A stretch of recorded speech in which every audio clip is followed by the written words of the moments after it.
is Karen Hill. This is the Oral History of Social Work in Canada project, a project of Canadian Association of Social Workers. Today is the 2nd of May, 1984. I'm in Edmonton. Today I'm interviewing Mrs. Verna Vince. Mrs. Vince, in order to start, I wonder if you might tell us when and where you were born and a little bit about your early background. I was born in a small town, Big Valley, Alberta, on December 22nd, 1919. And from there we moved to a farm, Red Deer, Alberta. And since we had never lived on a farm, we didn't know how to ride horses, we were sent to common boarding school in Red Deer, where I completed my education, except for the last year of grade 12. I came to Edmonton. And then the following year, my mother decided that I should be a nurse, literally. And so she put me in the Misericordia Hospital, where I went through 3 years of training, graduated, and never did really like it. And then I had a job, Drumheller, for about 3 months, and came back to Edmonton, and that was, let's see, 42, I guess, 1943, and signed up with a bunch of others just for fun, and they accepted me in the Royal Canadian Army Medical Corps. And within 2 months, I was in the Army, and with less than 6 months, I was overseas. And I was, 22, 23 years old. Never been away from home in my life. So I spent 2 nights, but before that, when I came up to Edmonton, my father died while I was in training. And we had relations here in Edmonton, and they were friends with the superintendent of the welfare department, as they called it then, the city of Edmonton. And he asked me what work I was doing, and I said I wasn't doing anything. He said, I think you should, since your mother's a widow. He said, start work for me on Monday. And that is how I got into social work. And I believe I told you, he called me into his office, and he said, there are 4 things you have to know about this kind of work. He said, first of all, and don't ever forget it, basic common sense. He said, secondly, never look down at anybody, look at them, never for the grace of God will I. And last but not least, never lose your sense of humor. Mm-hmm. And I think I've been going on those 3, or went on them for about 37 years, along with whatever I was taught. Yeah. Then I was with the city of Edmonton, I think about 7 or 8 months when I got into the Canadian Army. Mm-hmm. What were you doing with the city of Edmonton? At that was time, 1942, eh? 43. 43. Yeah. I don't know. There was two or three other people there. Ruth Poole, Margaret Massey.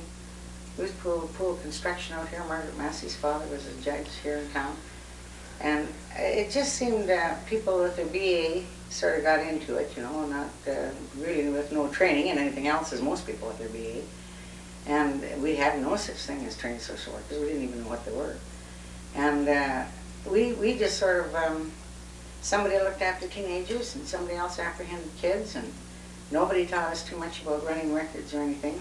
One of my first jobs is to go through all the files and sort of sort them out and get some kind of semblance of order about the child's life, you know, sort of what the children were working with. And we had no stenos assigned to us. We had to do our own typing. Mm-hmm.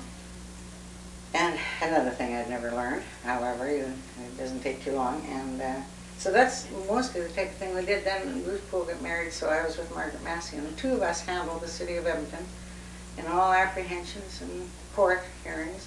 And our juvenile court judges then were somebody that were put in usually by the social credit government.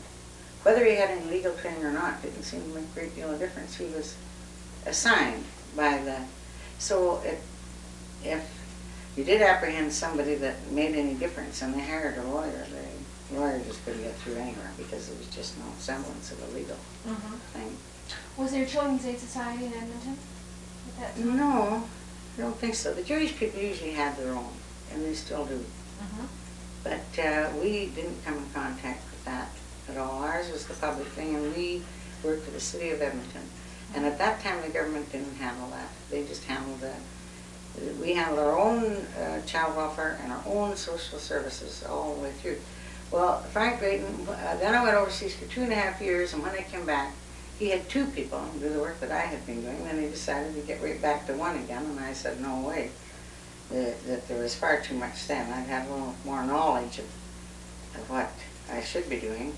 And while I was there, the adjutant in our unit had written to the Dean of Education at McGill, and they had said with what I had and with my RN that I could have a year in social work there. But I would have to, I wouldn't get a degree, a diploma. And so and of course they only paid for it. And I wrote back here, and dear Mr. Drayton said that he asked someone, and all it would do would give me prestige, and so I wouldn't, if I wanted my job, I had to come back. Well, at that time, jobs weren't that easy to get. And I had my mother was a widow, so I did come back. I've always been sorry I didn't get it, but I did come back. Well then, about the following year, I think Mr. Drayton died, and then they brought in, for the first time, a trained social worker, Stuart Bishop. They brought him in from the East. And within 6 months, our office went from 16 to 60 people. We still weren't up to what we should have been. But before that, we were just going with what they figured was necessary in welfare work, as they called it. And so there were no running records, no counseling, you just did the work you had to do that was there. You worked with the police. The RCMP would pick up batches of kids out in the country, bring them all in, and they'd phone you, and there they were. You were on duty 7 days a week. And you had Saturdays and Sundays off, but if you were called at night, I was called every Saturday night by the morality squad. And I used to say to them, I don't know if you ever think I'm ever going to get married. I'd be out on a date somewhere, and it didn't make any difference. I was called at half an hour after I got there. And you had to go. There was no one else. There was no morality squad. There wasn't any juvenile squad, I mean. This was morality. What was the job in the morality squad? And what The did morality you was called in if a man was beating up his wife, or if there were kids in trouble, or if a woman didn't come home and her kids were all alone, the neighbors reported, any of those things. So they could go and investigate, but they couldn't apprehend the children. Or they couldn't go in without a search warrant. And we could at that time. Now whether it was legal or not, I have no idea, but we could. If a child was in a house, and being anything wrong, we could go in. So the police always called us. And did you deal with adults as well as with kids? Dealt with everybody. But then adults, that was more of the social allowance aspect. I was always with the child welfare aspect. And they had workers that dealt with the adults in social allowance, relief as they used to call it, and then they moved on to better names and whatever. And but it was social allowance when Bishop came, and then they moved, and every time that they wanted better rooms or better offices for anybody, they moved us out into some poor old building. Always the social services, the backyard. However, when they built the new city hall, we went with Stuart and Stuart Bishop, and we set up our offices up there, and we were right across from the hill. And then we started getting people with their degrees to, supervisory level. And that's where I learned most of my theory in social work, was from these supervisors, and and some of them are excellent. Some of them was on their heads, but I mean, as far as practical work, I don't think they'd ever done any. Because I always had North Edmonton. North Edmonton at that time was one of our worst. It isn't now, it's built up well.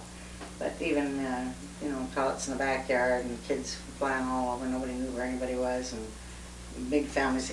Your biggest job was to visit and try to get them on some semblance of living a normal life, sending their children to school, cleaning the dirt out of their house. There was no.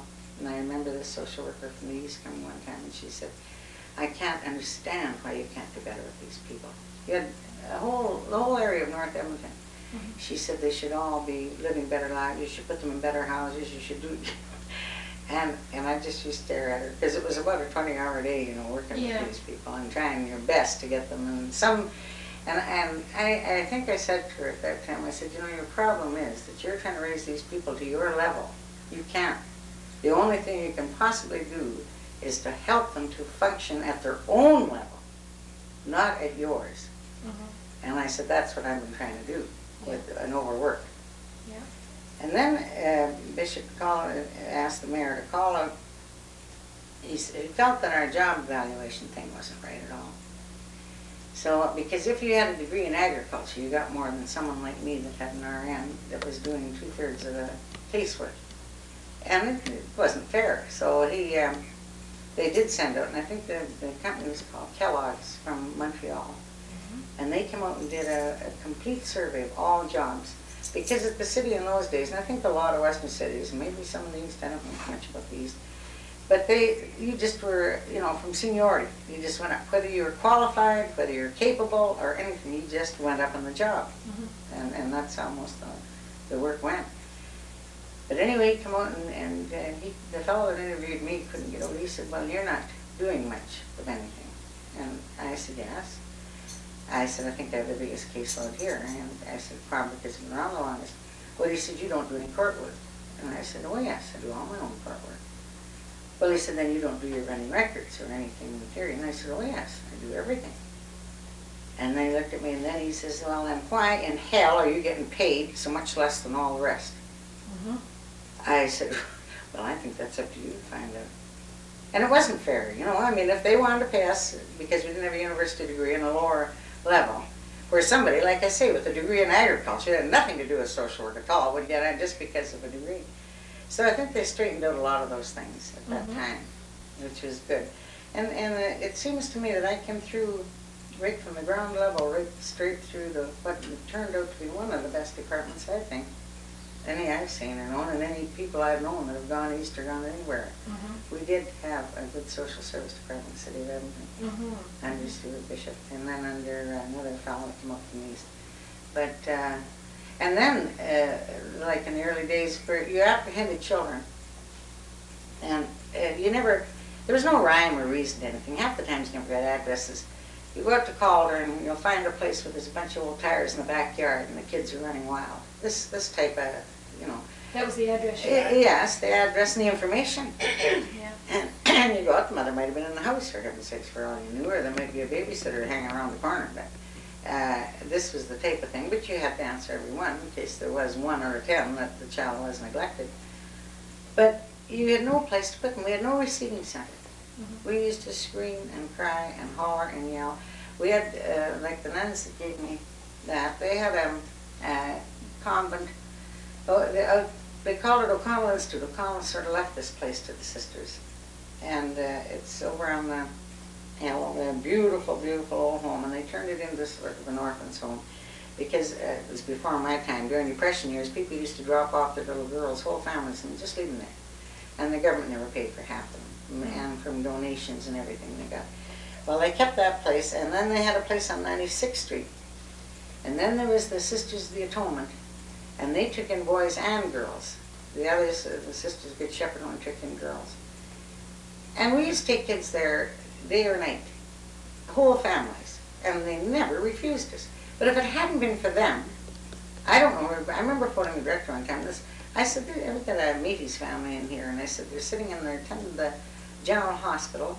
I said, the little kids' pants are all wet and everything, and the people are complaining. They're running from one end to the other, and they questioned them. And they said they had no place to go. Now I said, what do you want me to do with them? And he said, put them up at the McDonald Hotel, and hung up the phone.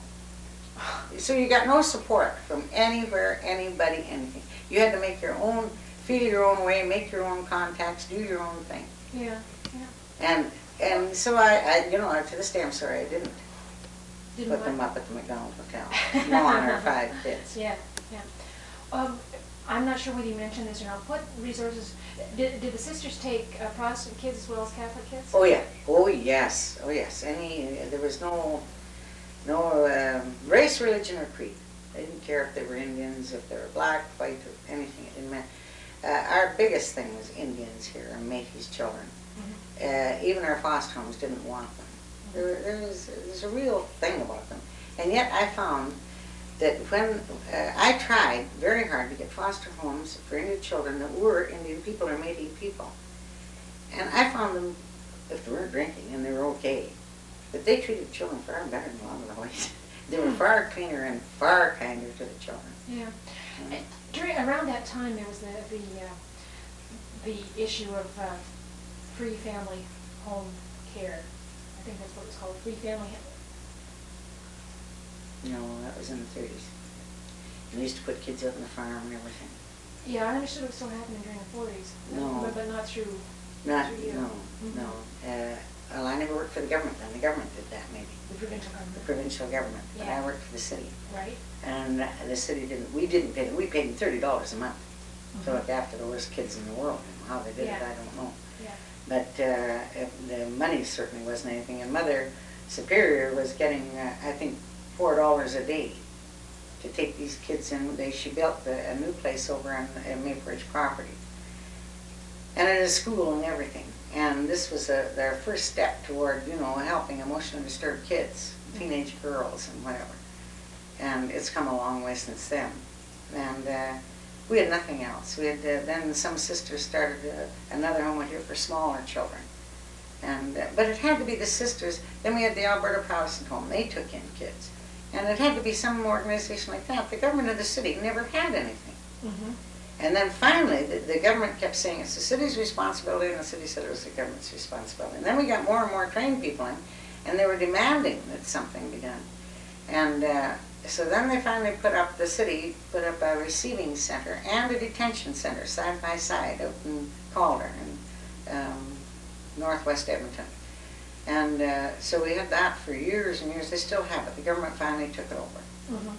And at one time, the government decided that they would take over everything. This was, about 1950 or 60, I guess. But they used to take over whole programs without preparing for it, without getting people in that knew what they were doing in that program, So it was hundreds on your caseload that you couldn't possibly have, get anywhere near. They took over all social laws, and then they took over all child protection. Mm-hmm. And that's when I started working with the government. I had my 7th child. The city used to take people with their BAs, and then if any of them wanted to go on with social work and get their degree, then they would send them and pay all their way and everything. But they must come back and work that 2 years off, you see. Either that or pay them back. And so I always had a job to go back. But this time they'd sent 4 people and they were back. So they said that they couldn't take me back. So I applied to the government, and I knew them all, because in the early days we all worked very close together. The government was very small, and so were we.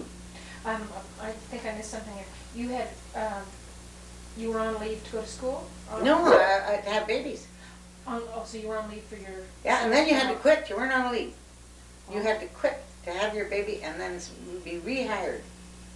Uh-huh. Oh. And no unemployment insurance like they have now. No. Nothing.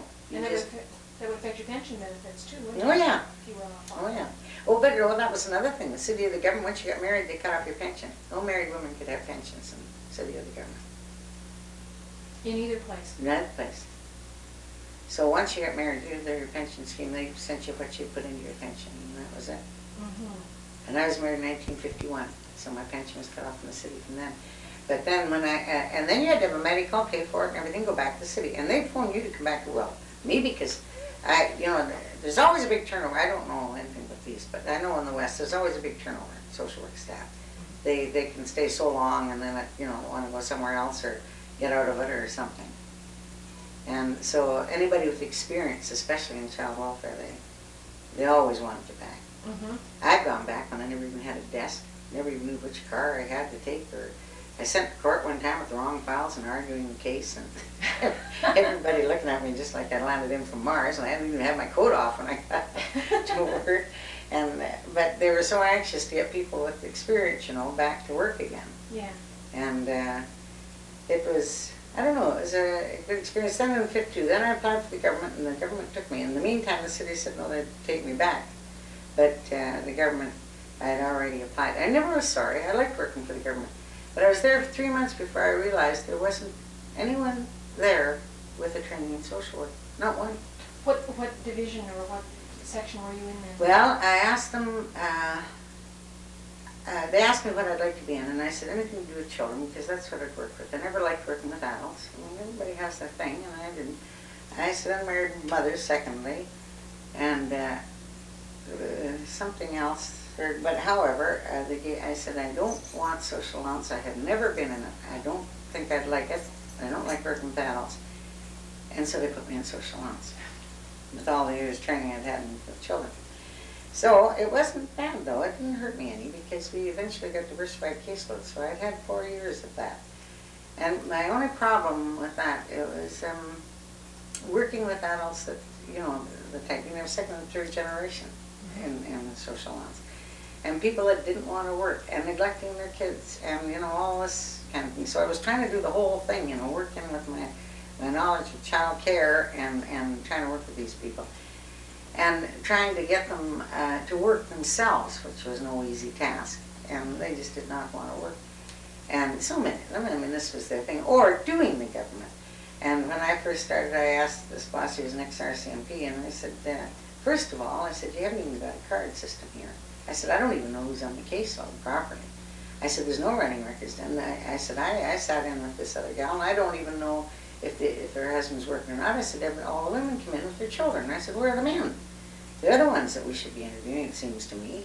And I said, statistics may as well be thrown out the window if they're not done properly. And I said, the little steno over there does all the statistics. And the names she's got down for me, I don't know if they're dead or gone or whatever. It was just done the same way it had been done for years. Well, when was that? That was 60, 61, 62. So he was great because anybody that came from the RCMP liked order and cards, and I wasn't too popular with the rest of the unit. But we got a card system, so we had all this at the city, and cross-reference. We could be working with a family downstairs, child welfare upstairs could have all the kids in care, and we wouldn't know. There was no cross-reference. We didn't know that. The way I found it one day was that my file was gone, and I found it was upstairs. So we started all that and cross-reference and everything. And I always had a big mouth for social work-wise and fighting for, things to be, so I knew where they were. I couldn't just work without some organization, without some knowledge of where everything was. So then we had to do our own statistics. And then I said the only way that can be done properly is to do them daily, home visits, office visits. Well, half of them they'd been around the government for years and they'd never done anything like that and couldn't care less. They never done home visits? Well, yeah, but it wasn't always recorded or it wasn't always down and nobody cared if they had or not and, this type of thing. It was no one's fault. It was just the way things were done. And so we finally got that organized in our unit and got things going and did statistics and at the end of the month of our own caseload and had a card system and knew where we were with that. Did running records. But the first 3 months I was there, I had a phone call from the deputy minister, and I thought they were kidding. Because, at the city, the only one you worry about is the mayor. In those days. I don't know what they're worried about now. But, the mayor, if you were called the mayor's office, there was something wrong.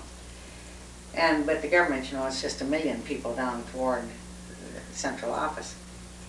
And they said, no, it was him. So I phoned, and he was upset because I had really been angry with this man for not trying to find work, not going to the unemployment agency. And 3 days later, I got a phone call from the minister. And these men, he'd gone straight down to the minister's office.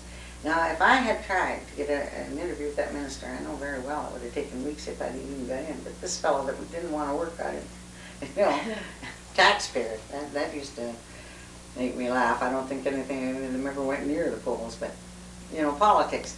But all I'm trying to say is there's different politics with city and provincial government levels. But then we decided, when I insisted the men come in or make home visits, in my caseload anyway, I found so many of the men were working.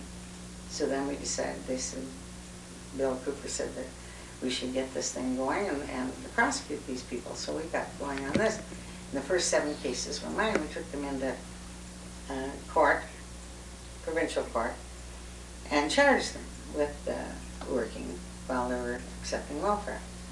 That lasted about 6 months. We were told to quit it. What happened? Well, they felt it wasn't right for the citizens and voting power, I think, and everything. I never did understand politics all that much. I never really did, but I do know when you work for the government, you worry about politics. I remember one time we were arguing politics in an hour, and we quit at the city. We always used to haul and yell. That was our own time. And there was a lot of NDP people, and I had no time for them when I was.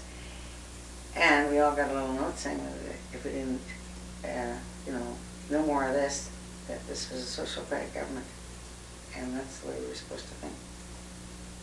I thought that went out with high boots and corsets, you know. I just couldn't believe those things. Okay. But our social credit government at that time was, I don't know how many of them even went through high school. You know, I mean, you must have read or heard about it. And they were in for years and years and years, and they had no opposition. Mm-hmm. And we got the same thing happening now almost with their, I don't think, Alberta, you live in Alberta? I don't think I can ever remember a time when the whole government, we haven't voted a whole thing in, and about 3 opposition. We take them all in. And my father told me years and years ago, he said, I want you to never argue politics unless you vote. And never vote unless you know the man you're voting for, what he stands for, never mind the party. And he said, know what you're doing about it and know why you're voting. And I thought, after all these years of social credit and all these years of conservatism, what difference does it make? Mm-hmm. You know, it really doesn't. I wanted to ask you that because after, well, Manning was in for about 25 years. Yeah, in 25 to 30. 1971, there was a new government elected. The Conservatives were Yeah. elected. Did that make any difference as far as social work and social welfare Oh goes? yeah, oh yes. They got in a lot more trained people, and oh yeah, anybody can tell you. Well, Donna could tell you more about that than I could. Mm. And that's central office, and well, it was like the first training person I had as a supervisor was in child care when we had an office on the south side. First we had diversified caseloads, and then they found out that didn't quite work. Could you explain what that means? We did everything. When they opened up this office on the south side, they gave us a week's training in different areas. You did old age pensions, adoptions, social allowance, child care, everything. You did the whole thing. And you had to know all the forms, all the papers, all the thing. Mm-hmm. And we were lucky because in our unit, each one of us had been in a different area. So that if we were stuck, we could find it from the other one, the forms, papers, you know. So I actually have worked in every phase there is in social work. Mm-hmm. And you know the one I disliked the most? Adoptions. Why? And everybody loved them so much. And I finally, in this diversified thing, I got into them because everybody was normal and healthy, and everything was right, and the kids that they adopted were grand, and everything was beautiful. And there was, I found out that I simply could not work with healthy, normal people. I couldn't. Mm-hmm. I had worked I worked on 97th Street. I knew every prostitute in town. I'd worked with all, I loved the people that I had to fight with, to work with, to make their kids go to school and keep after them and work with the kids. And that's the kind of people I liked, and that's the kind of people I identified with. But these adoptions, and most of them were dying to get into it, you know, because it was an very easy job. Mm-hmm. But I asked to get out of it. I said I couldn't stand it any longer. Yeah. It just wasn't my kind of social work. Right. And I think everybody has that thing. And my biggest thing with children, I was no good in social allowance. I really wasn't. I was too strict and too mean with them because I didn't like them. Uh-huh. Not personally. I just didn't like the job. But the rottener the kids were, and especially the teenagers, the more I liked working with them. I wasn't that something. Drugs, anything. Mm-hmm. It certainly is. Everybody has their... And one time, I had this one girl, she came back, she had I put her, literally, in a psychiatric ward. I did everything to her. I was smart enough to bring her to, you know, because she was just, and no family at home, nothing. I had about 70 on my caseload in permanent wards of the government. And I figured she had some potential. So I finally got her into the Canadian Army.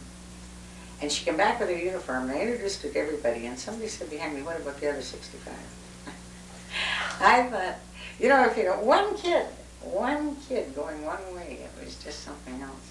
And I used to tell them, I literally, I'd work my butt off for you, but you have to too. Mm-hmm. The first one that doesn't work, I don't want you. Somebody else can have you. Mm-hmm. And I was known to be strict and everything, but fair and work hard with them. But I never had a kid ask for a younger social worker. Well, I went all through the years, but even when I got older, a younger social worker. Mm-hmm. But they all said to each other, you get that Vince and you have it. She won't let you live in apartments when you're 15. She won't. You know, I kept that thing. Also, I had a thing about abortions. Now, it isn't just my religion. It was me, through my training, through everything. And I felt, especially abortions in young kids, young girls, 14, 15, 16, that they had a very traumatic effect on me because a lot of them I had to work with after. Now, I'm not a psychologist or a psychiatrist, and it was very difficult working with those kids, and I think that the aftermath was neglected terribly. Not just here, right across the country. And they weren't given the counseling or what they really needed with their guilt feelings and their... So I said I'd rather not have any part of that. So the dean, or the director of social work said that was fine. Come up with the supervisor kid. That's the only thing I balked on. I didn't want it. I thought it did more damage to the kids. And heavens, I had all kinds of kids have babies, and they were healthy, normal kids, and when the baby was there, if they gave it up or anything, it was a thing in their lives. At least they're off the streets, too, for 9 months. These kids had abortions, some of them had 3 in a year, right back on the streets again. I really didn't think it served the purpose that maybe they were trying. It's a lot less now, I find. There are less abortions I now? think so. I'm not sure, because I don't know the statistics. Well, then, I used to work a lot with the institutions, and we had group homes, and we had Marydale, which was a place for emotionally disturbed children from about 4 to about 7 or 8. Maple Ridge for girls from, when did they go in there? About 10 or 11 or 12 to about 16 or 17. And then, of course, we had the government institution, Westfield, and AIG, Alberta Institute for Girls, that sort of locked them up. And so we had all these different institutions, but the ones on the south side, then we had group homes with boys and girls in them and run by pretty professional people and different people around them. So I asked the administrator if I could be the liaison. I found, as I worked with them and went to conferences and everything, that nothing was being done for the families of these kids that lived out of town, like St. Paul, Edson, all these places, you know. And so I asked if I could have the job of being the liaison worker between the institutions on the south side and any kids that came from out of town. So they gave it to me. So I visited the homes of these kids, talked to the police, the schools, sometimes I'd have 500 miles in a day at my age, too, in my 50s. And I'd gone to Hanover, to Drumheller, Edson, many, many times. Edson's a bad town for kids. And St. Paul and those places, Bonneville, that was bad for the Métis kids. And try to find out in their home area what was going wrong, or if we could place them back in that area. You'd bring the kids in and they'd run away. You'd bring them in, they'd run away. I said, what are we doing? You know, why don't we try to see if there's some place, some foster home or some place of their own kind that we can put. They figured for a long time there that they were doing the greatest job in the world, bringing kids in from poor homes, from Indian homes and everything, and placing them in these lovely institutions where they had everything. And what's the matter with these kids that don't like it? And I said, well, you know, if you look at them, of course they don't like it. They don't care if they come from a place with a dirt floor. It's their home, their people. I said, why don't we work to improve conditions in their areas and with those kids, rather than hauling them all the way into town and having them run away. And I used to make sometimes, I went to St. Paul once to bring 2 kids back. They just got back here and 2 more around and back again, you know, time, money, everything. And kids that, and I said to one kid, I tell you, these Indian kids, I love them. They had a tremendous sense of humor. And if they liked you, there isn't anything in this world they wouldn't do for you. But they don't trust great people.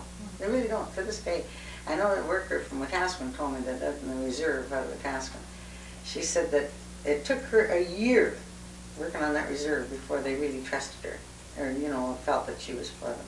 And my kids were the same way. And when you got to them, they had the best sense of humor. And they would do almost anything. This one kid told me, she said, why do you keep hauling us back? She said, why don't you find someplace out here? Or try to improve what we're living in here. I said, out of the mouths of babes, eh? So I went back and I said, why don't we try it? Well, the government won't go along. I said, oh, well, let's try it anyway. You know, it's a thing. I was always fighting central office, not in a bad way, but in a, you know, hollering and yelling and carrying on. I said, I don't know why I have to fight so hard for the kid. You know, that's my thing. But I found that the more, when it was very simple, when there was nothing around, not even running records, I keep saying that, but you know, there was just nothing. You were more in touch with the kid and the family. But the more complex it got, and the more sophisticated it got, and the more educated people we had come in, you lost touch with reality almost, you know, with what you were doing with the child, with the, everybody was so concerned in getting this child in to a treatment center, and all these opinions on what was wrong with the child. I said to Director Merrill one time, I said, and this is great, and I know they're doing a great job with these kids, but I said, they still run away, and things happen to them. I said, how come years ago nobody ever ran away from the Atonement Home, where I used to pick up kids by the dozen and put them in there? Mm-hmm. He says, because when you put them in there, they were a child. He said, no, they're a problem. Uh-huh. Mm-hmm. Right? And that never occurred to me. I remember going into the Atonement Home one time, and I said, there's a young priest coming up, and I said, you know, Father, I said, this is something else. I said, the parents leaving these kids, I said, all this sin, all this carryings on, and I said, here we are with all these poor kids. And he looked at me and he says, you know, Verna, if there wasn't any sin in the world, you and I would both be out of a job. And Yeah. I often thought of that. Yeah, I'm interested in what you say and what that other person said about the difference between a child and a problem. Did it have anything to do with, in your mind, with more kids to deal with, or did it have to do with the way that we workers saw things? What do you think? Well, I was the think difference? the more educated people get, the more they're looking for things. Now, when we put them in, like he said, there was a child. I picked up children, or apprehended children, because the conditions at home were so bad we couldn't leave them there. And place them somewhere, or they were beaten, or they were neglected in some way. And they had to be bad because I was picking up the whole city of Edmonton. So you just weren't running out looking for something. But as I placed them in there, I placed them as little children. But to be placed in the institutions now, you must have a complete social history. You must have a medical history, a psychiatric history. You know, you got to have all these things. What is wrong with this kid? You know, I mean, the problems with the kid.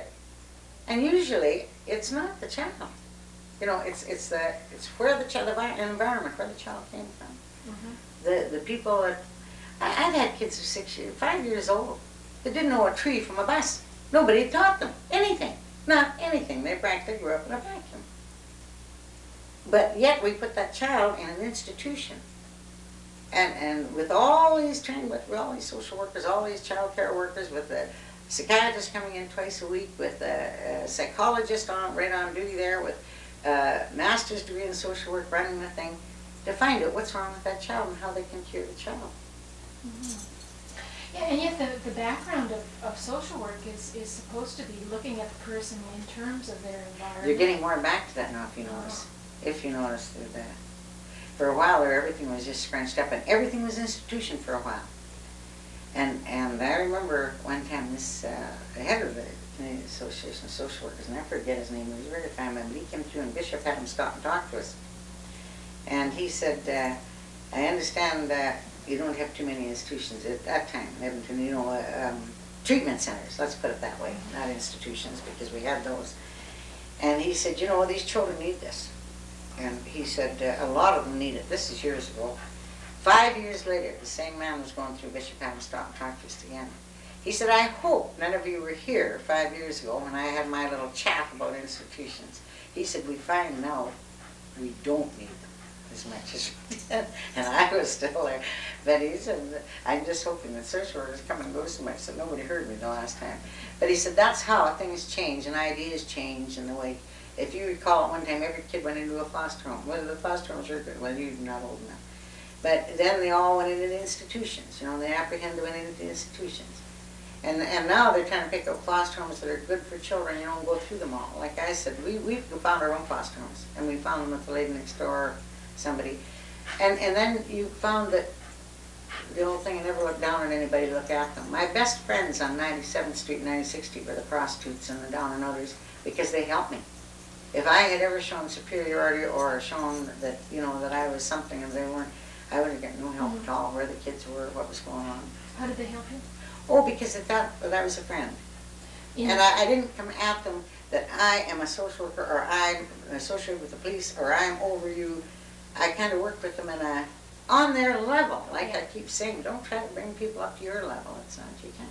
How would they help you with your Well, I'd be looking for kids all the time because they were always leaving them somewhere, you know, in that part of town, in rooming houses and everything, and I'd apprehend the kids and couldn't find the mother. Somebody'd phone in that there's a kid in this place or somewhere else. I'd go in the middle of the night down to that big old Flatiron building and trip over drunks and never frightened. You know, when I think back on it, and I was only 22 or 23, and I carried my briefcase, nothing in it. And always said, I'm Miss Hannah in the welfare department, and just kept on walking, and up in these old rooming houses and everything, and never afraid. And grab the babies. The only thing that made me angry and really hostile and angry was when I'd see a really badly abused baby full of sores and distended abdomen and the whole thing, you know. Yeah. And a bunch of drunks around it. But I never had anybody touch me. Yeah. No, it was yours. Yeah, before we started, you mentioned something about danger pay for social workers. What you just said about the situations brings that to mind. What happened in that situation? I don't know. I've even had people with their knives. Sorry? Knives, you know, and I don't know if they were after me or just cutting the bread, you know, so I always sort of took the easy way and hoped that that's all they were doing. But the thing that worried me the most was going into places where the women had been in a mental institution and let out and back. Then looking after the kids, then the husband would phone and say that she's locked all the doors and she's got, you know, and so we had to go in. And I often took the police with me, and the police would stand on the porch. I said that wasn't their way. And, you know, mentally ill people frightened me. Maybe it's because I was a nurse and knew that, you know, what they could.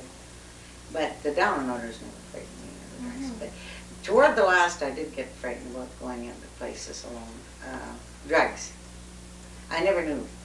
A drunk, you know, and you can usually talk to them or do something. Yeah. But someone on drugs, I never knew. And their knives and everything, they scare you.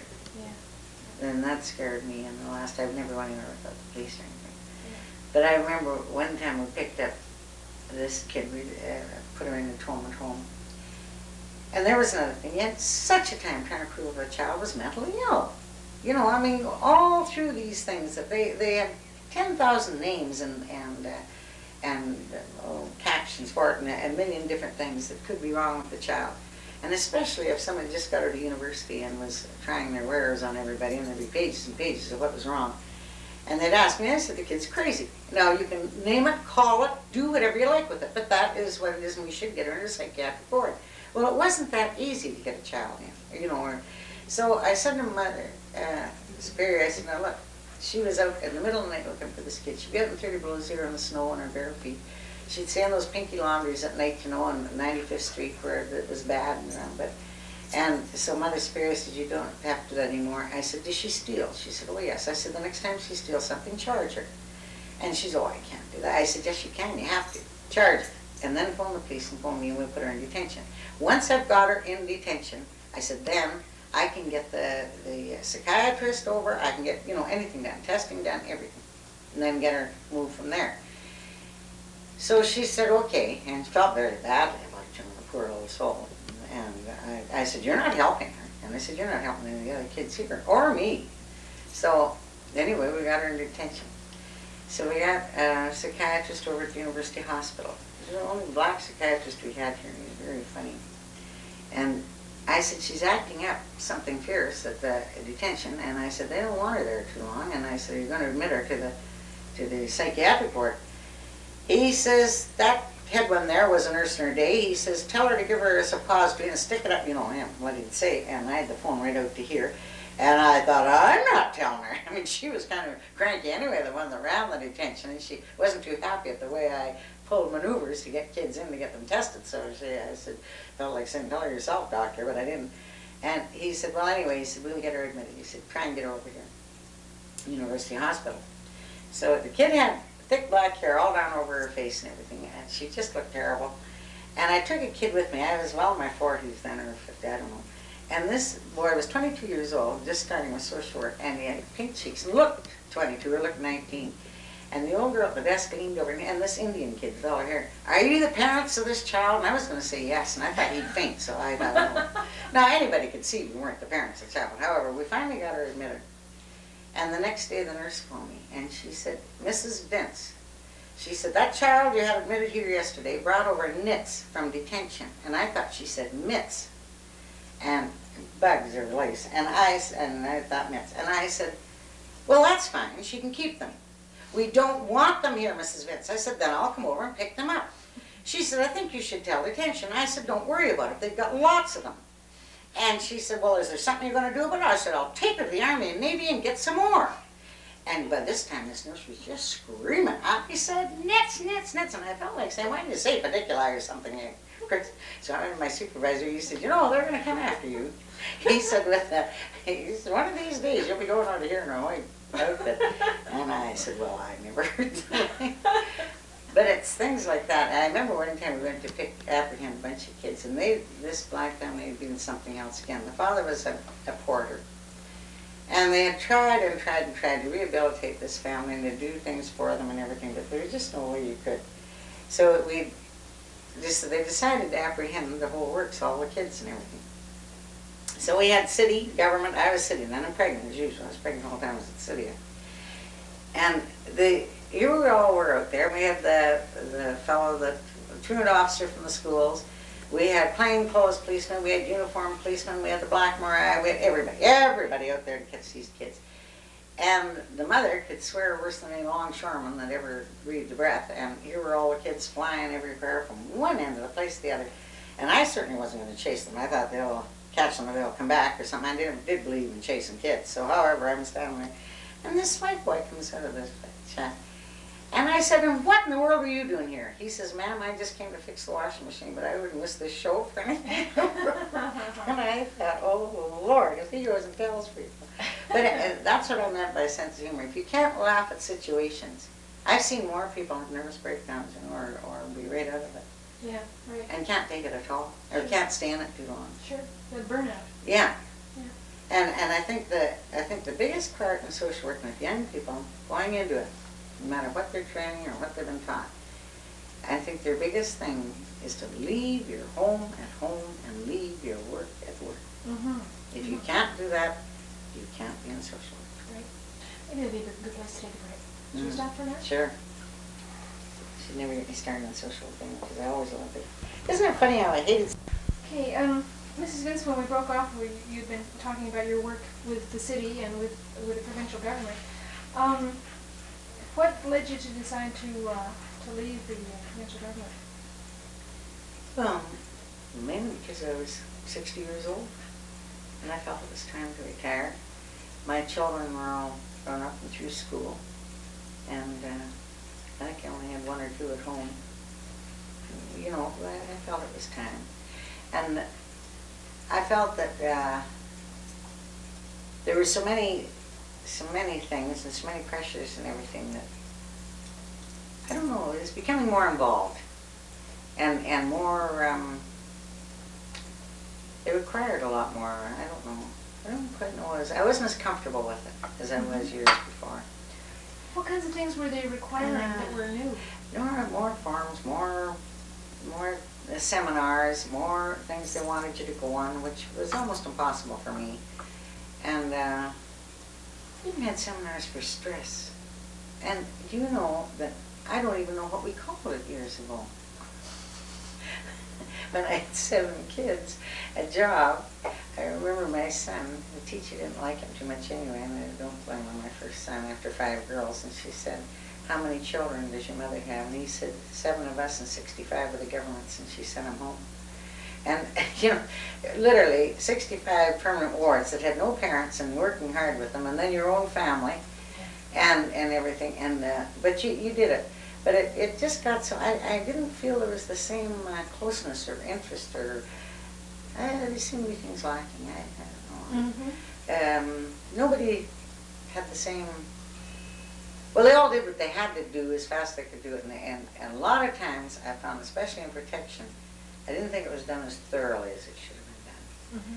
Foster home care, I didn't think that was looked into as thoroughly as it, you know. But that was just me from doing things that we did ourselves rather than have a supervisor and a whole bunch of people out doing it and nobody really knowing. We put kids in the foster home, we'd go to find a foster home after we had a unit that handled it. A unit. Years I used to find my own. And then we get a unit that handled them and screened them. And then we found that some terrible things in East Boston. Well, obviously they weren't supervised properly. You know, it was, I don't know, just things getting down. Maybe I was just getting older. And but I don't know. There was so many things. But then, as you know, when you spread out, when you know we have 500,000 people here. When I started, it was 90-some thousand. And the bigger it gets, and the more people involved, and the more diversified and everything, that the more it gets away from you, sort of. I don't know how to explain it. Yeah, all during the period of time that you were doing social work from around 1943 to around 1979, Alberta was experiencing tremendous growth, economic and population-wise. Yeah, I can see that would make a big difference. Growth in everything. And then in our institution, and then our child care thing, and then all the people we brought in, and all, you know, I mean, it was just something else. Like Mayborg, they got a history in it. They started very small, very nothing. Now they've got people running, we got a director, and I don't know how many trained social workers, about 5, and child care workers. I think there's 1 or 2 people for every child. And it's $2 million a year set up now. And I think they ran, it was 30 or 40 kids, around 60,000 a year one time. You know, I'm only bringing that in to show the, you know, the difference and how it's all expanded and how it's all professionalized, you know. Yeah. You had mentioned during the coffee break that about the changes that you've seen in Alberta over the years, and you had some thoughts about why they've developed the way they have. Well, when I started, I think I told you before that in the city and the government, people just went up from where they were with seniority. And whether they were qualified, whether they were educated, whether they had anything, they just, or even any knowledge of the job they were getting into, they just got it. Well, that went by the boards, which helped a great deal.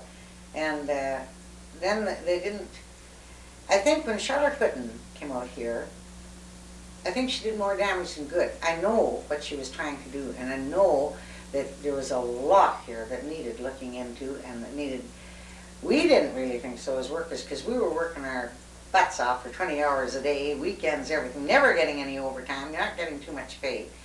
And talk about Florence Nightingale, and see the son have a patch on a social worker in those days in the city. And you were called at all hours of the night or day with the police. And this was your job. You just accepted it, and you got it. But instead of her, or whoever hired her, the IODE, trying to come in and set up things, workshops, seminars or something, I can see it now. We didn't even know what those were then. And tell us how things should be run, or in a more benevolent, a kinder, nicer way. But no, they came in just like the Gestapo, you know, just pulled right in on us and hired one of the biggest lawyers ever in Steer. I can always remember it was $100 a day. Now that's nothing now, but it was a tremendous amount of money then. And I can always remember saying when I dragged my feet home, why in the world didn't they put that $100 a day into something, you know, like the IOD set up a center for children, or a place we could put children or something, you know. But of course, I guess it couldn't have been done at that time because there wasn't that much knowledge of social work, really. Because, as I've said before, the only place when I started was Winnipeg, and that had a school of social work, and there was none in Alberta or British Columbia. And it was sad, but we just didn't have that many people that were knowledgeable enough. But then it got so that, you know, I belonged to the officers' mess then. I retired captain of the Canadian Army, Captain Matron. And so I was in the reserve. And if anybody asked you what you did, you'd never say that you were a social worker. Because people that had never heard the term before just look at you as though you were the worst things in the world. Now that's what she did. She made everybody think that we were literally doing absolutely rotten things to the kids. We weren't helping anybody. We weren't, you know, the whole investigation came out that way. And that was the result. I think that she meant well, and that she meant, you know, what she was wanting to do was get the government office behind, get something done, and get the social work on its feet in Alberta. But it had an adverse effect. As far as I was concerned, I was scared to death. I didn't even mention I was in social work anywhere. You know, they just look at you like you had 4 heads. I've had people even call us names. at that time. Well, yeah, we social work and call us dirty names for what we did, and we didn't even know what they're talking about. This was because of things that... Because of what came out with this inquiry. Mm-hmm. And the fact that we were working so darn hard and didn't really know nobody taught us anything. But when I look back, we did a pretty good job for what we had to do and what we had to work with. Yeah, yeah. Over the years, have you had any involvement with the Alberta Association of Social Workers or Canadian Association of Social Workers? Oh yeah, I worked with an awful lot of people that belong to the Alberta Association of Social Workers, and I've known an awful lot of them through the years. And worked with them in the jobs they had, the different types of things. Like when I went to put my young son in a daycare center, the gal that ran it, she was a trained social worker and belonged to it and been with them for years, and I didn't know she was there, and it was good to see her, you know, and you knew so many people connected with it through the years.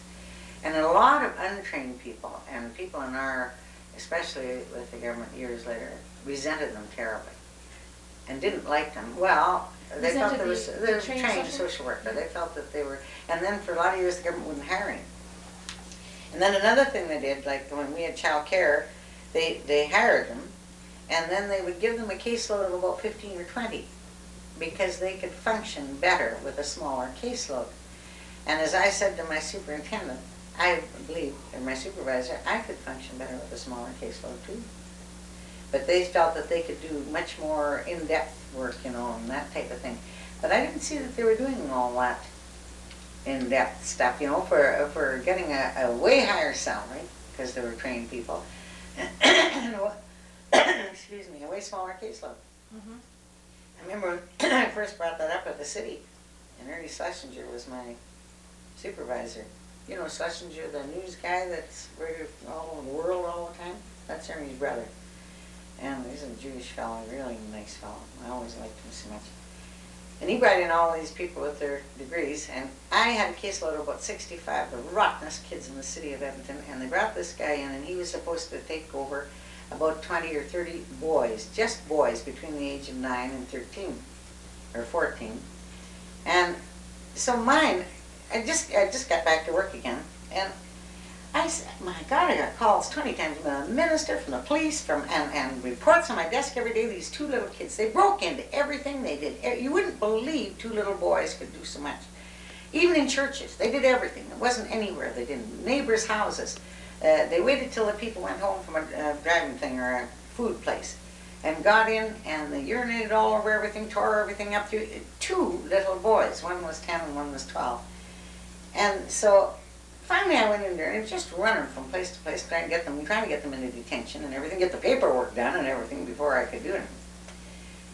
And I said, didn't you hire that big tall fellow down there with a master's degree in social work? And he said, yes. Well, I said, what did you hire him for? I said, it was the boys between 10 and 14.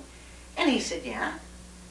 Well, then I said, what in hell am I doing with these two boys that are driving me crazy? I said, I haven't done another thing on my caseload. I said, I've talked to everybody, gone everywhere. And he started laughing his head down, and I said, Ernie. And he said, well, he hasn't got the experience you have, Verna. And he doesn't know how to work with finesse with a lot of these people, and who to, you know, with the police you had to work in a different way, and they worked with somebody else. I said, good for me. And I said, and I have about 60 on my caseload. That guy's only got about 30, 25 or 30. You give me these kids. But that's the way they did things, you see. They still leaned back on the one that had the most experience and with working with outside people. And you had to have a great deal of finesse in social work and working with them. Anybody, the doctors, the lawyers, the police, you know, everybody that you worked with. But, and especially, then one social worker, I don't know where she came from, somewhere down there, she said, I really think that you should never ever go out on a case with investigation unless you send a letter first. I said, how many poor people have you worked with? How many people really down in the poorest section of town? That has nothing to do with it. Oh, I said, it has. Now, I said, I don't know. Maybe I'm wrong. But I said, I know the area I work. If they get a letter like that, to them, it's like the people in Europe getting a letter from the Gestapo that they're coming to visit them. All they know is social work police. all they've dealt with is police coming into their homes, you know, and something wrong with the kids or something. I said that the only way to do it is go and introduce yourself, tell them who you are, tell them that really none of this may be true. However, you do have this complaint, maybe we can work it out together. But I said to go in and have them hostile and mad at you before you walk in the door. You know, there were things like that that they had been taught that didn't always apply, you know, in practical sense. Theory is good, but it doesn't always apply. I can remember going out to a place sometime, this man, my training supervisor, sent me in and said, "Now, Verna, there's no problem there. You've been getting word from oh Lord, he was a truant officer and also had his degree in social work. And I couldn't think of a worse combination. He phoned constantly, but he'd go out to one thing with the school and the next thing he'd find was wrong with the home. So it was always sending in calls to get out there. So he said, these two kids aren't going to school, and they had me. And I got out there, and you wouldn't believe it. It was a shack out in the middle. I'd leave the car and walk through a half an acre of snow before I got there. Well, the mother was as crazy as a woman. We'd had her years before, and why she wasn't in an institution, I don't know. The father wasn't. They were common law thing. And she was coming out with a razor blade, weaving it around. The father was sitting at the end of the table saying how much better things were in Hungary than they were here, and that he wasn't getting the welfare. One of the kids was washing her feet in a basin, and the other was screaming at her to hurry up because she wanted to make a cake.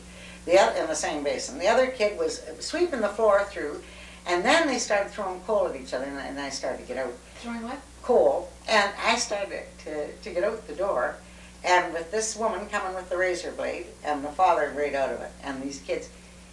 And I thought to myself, isn't that, they had told me before I went, Stuart Bishop said, I want you to read all these things on how a social worker should act in a home.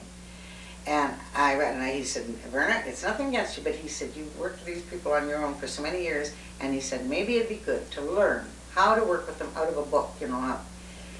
Well, I tried to do it exactly as that book said. Well, if I'd have stayed any longer, I'd either been hit on the head with a piece of coal, or cut with a razor blade, or have the father, have the kids knocking all over. So however, I ran across that field, and I got back. It's the only time in my life I ever ran into Bishop's office.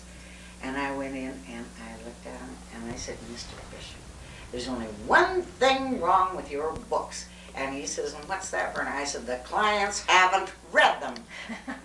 And I ran it. I was just crying. I was so mad. I said, if you'd let me handle it the way I was going to in the first place, everything would have been, you know, because I knew how to handle people like that. Yeah. How to get them in it, but I'm trying to do it the way that was written up in the book. He never forgot that. He laughed so hard. I thought he was going to bawl me out or tell me something because nobody ever crossed him. But he said, never mind the books. Do your own thing. And it is true. The clients haven't read them. No. They don't respond the way they should, you know, the way they're supposed to. The way the book says. Yeah. However, that was Mr. Bishop. He was very good. Okay, I'd like to move to a couple summary questions, if I could. One, I guess, sort of as you look back over, what, 37 years of social work, is it? Oh, well, I think the 2.5 years in the Army was in there. Uh-huh. Their accomplishments, things that you've done that you're particularly pleased that you did. I don't know if I had too many. The only accomplishments I know that I was always proud of is if I helped a kid get somewhere. And I did a few. But those were my biggest accomplishments. Not the plaque for Mr. Bogle or the other thing. That didn't mean that much. It was kids that I had really, really worked hard with and tried to get into something. Some kids you can't. There's no way. But some I did, and some I got somewhere, and that are doing well now. And I think that to me was my biggest accomplishment. I don't think I did anything great outside of working with my kids. And I always got along with the people I worked with. And worked with, they always call me the legend. Another thing that I insisted on doing, and a lot of workers never did, when kids were in detention or anywhere, I'd make a trip out, and mine were up there. And I'd say, I don't know what, because each institution sort of has its own thing. And I'd say, I don't know how you feel about it, or what you want done, but I insist on visiting my child out here at least once a week.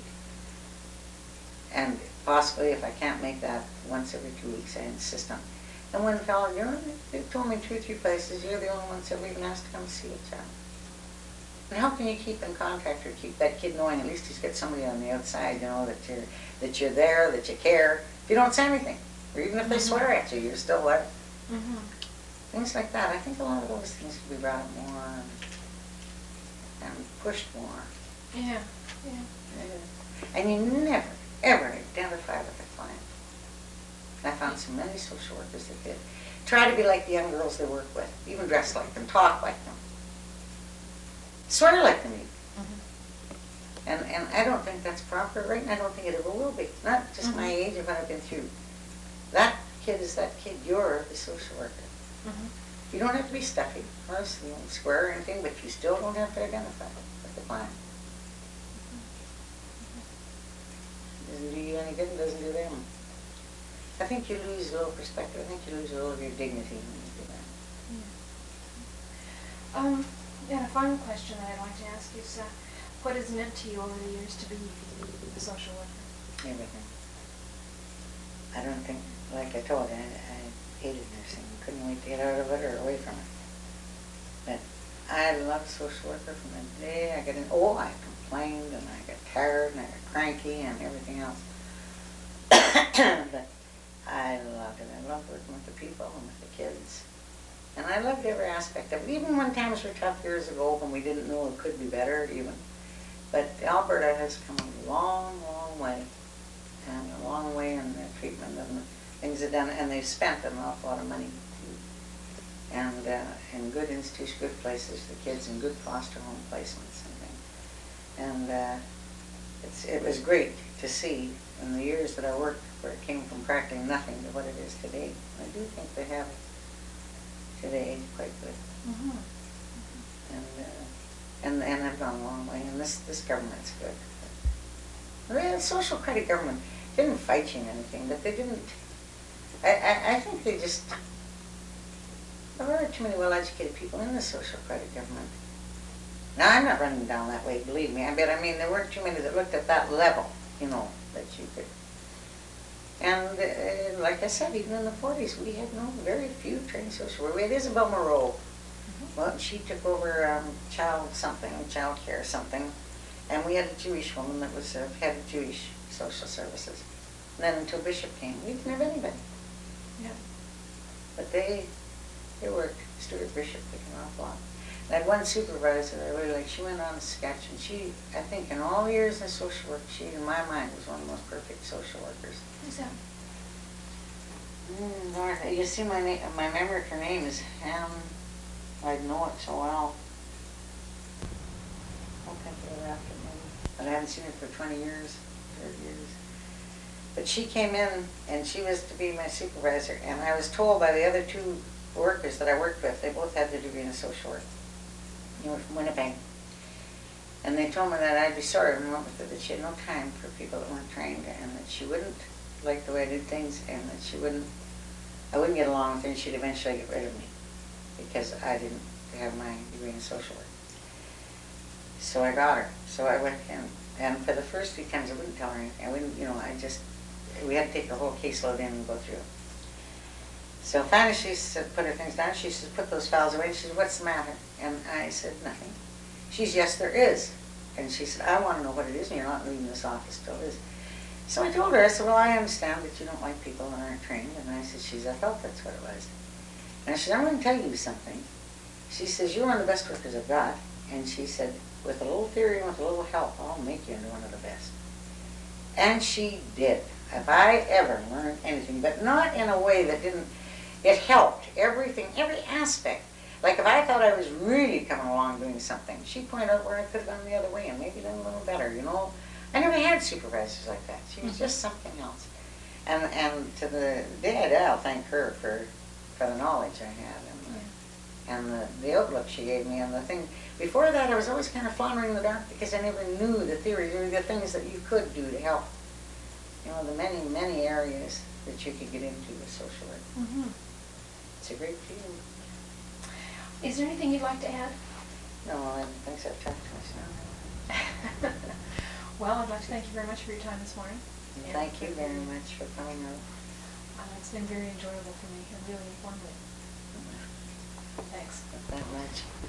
It was taken in 45 in a little town of Turnhout, Belgium. Mostly to show my mother what it looked like in battle dress, because you came home in your regular blue nurse's uniform when you hit England and back to Canada. I was overseas about 2.5 years on leave of absence from social work in the city of Edmonton.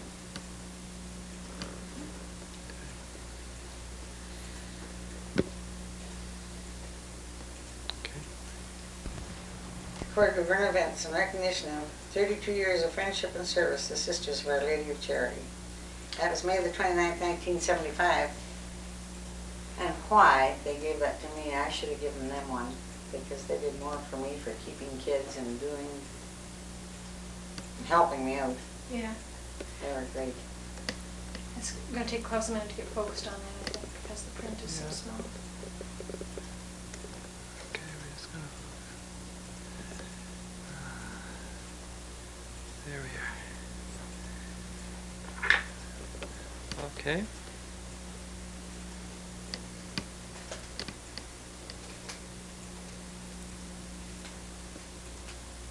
Okay, we're going to go ahead and describe that. This was given, presented to me from the Sisters of Our Lady of Charity, who own and operate Maple Ridge School for Emotionally Disturbed Girls and Boys now.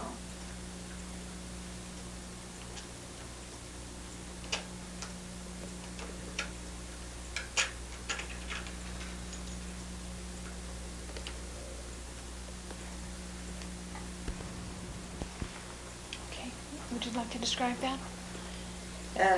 The day I retired, this was presented to me by our administrator from Mr. Bob Vogel, who was Minister of Social Services and Community Health.